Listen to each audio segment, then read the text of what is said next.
Hello everyone, welcome back to movie talk Telugu. ఎట్లున్నారు? అంత మంచిదేనా? వీడియో స్టార్ట్ చేసే ముందు ఒక చిన్న మాట. ఈ వీడియోని చూస్తున్నారు కానీ సబ్స్క్రైబ్ చేసుకోవట్లేదు. సబ్స్క్రైబ్ చేసుకోండి, అలాగే లైక్ కూడా కొట్టండి. సరే, వీడియో స్టార్ట్ చేద్దాం. తుడరం మూవీ చూసాను భయ్యా.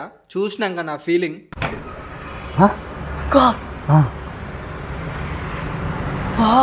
మామూలుగా లేదు, ఒక రేంజ్ లో ఉంది. ఇలాంటి మూవీ ఉందని కూడా నాకు తెలియదు. ఇంకా ఇందులో మోహన్ లాల్ గారు హీరో అని అసలు తెలియదు. ఇలాంటి మూవీని ఎక్కువ ప్రమోషన్ చేయకపోవడం చాలా బాధాకరం. నాకైతే మూవీ నచ్చింది.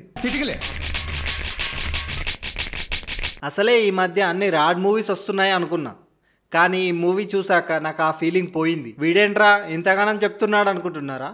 ఒకసారి ఈ మూవీ చూడండి, మీకే తెలుస్తుంది. కానీ ఒకటి, ఈ మూవీ మీద జీరో ఎక్స్పెక్టేషన్స్తో చూడండి. మూవీ ఒక సింపుల్ మూవీలా చూడండి, అట్లయితేనే ఈ మూవీ మీకు నచ్చుతుంది. అసలు మూవీ ప్లాట్ ఏంటంటే, మన హీరో ఒక టాక్సీ డ్రైవర్, కార్ అంటే ప్రాణం, అలాగే ఒక మంచి ఫ్యామిలీ, అలా సాఫీగా సాగిపోతున్న జీవితంలో కారు మీద కేసు వస్తుంది. ఆ కేసు ఏంటి, తర్వాత ఏం జరిగింది అనేది మీరు మూవీలో చూడాలి. ఈ మధ్య చూసిన మూవీలో సింపుల్ అండ్ ఎంగేజింగ్ గా ఉండే మూవీ ఇది. ఒక పెద్ద హీరో నుంచి ఇలాంటి మూవీస్ వస్తాయని ఎక్స్పెక్ట్ చేయడం చాలా కష్టం. మూవీ స్టార్ట్ అయినాక ఒక 20-30 మినిట్స్ బోర్ కొట్టినట్టు అనిపిస్తుంది, కానీ దాని తర్వాతనే స్టార్ట్ అవుతుంది మూవీ ఇంటెన్స్. అక్కడక్కడ మూవీ సీన్స్ చూస్తే మనకు దృశ్యం మూవీ గుర్తొస్తుంది. మోహన్ లాల్ గారు అంటేనే మనకు ఒక హీరోయిజం గుర్తొస్తుంది కదా. కానీ అవన్నీ పక్కన పెట్టి కథని నమ్మి తీశారనే చెప్పాలి. ఇలాంటి కథకి ఇంకా యాక్టింగ్ కూడా తోడైతే ఎలా ఉంటుందో మీరే ఊహించుకోండి. ఇంకా మోహన్ లాల్ గారి యాక్టింగ్ గురించి మీకు చెప్పే అవసరమే లేదు. ఇంకా మిగతా వాళ్ళు అంటారా, వాళ్ళ రోల్స్ కి వాళ్ళు పర్ఫెక్ట్ గా చేశారు. నాకైతే మూవీ నచ్చింది, మీకు కూడా నచ్చుతుంది. ఒకసారి చూడండి, మిస్ అవ్వద్దు.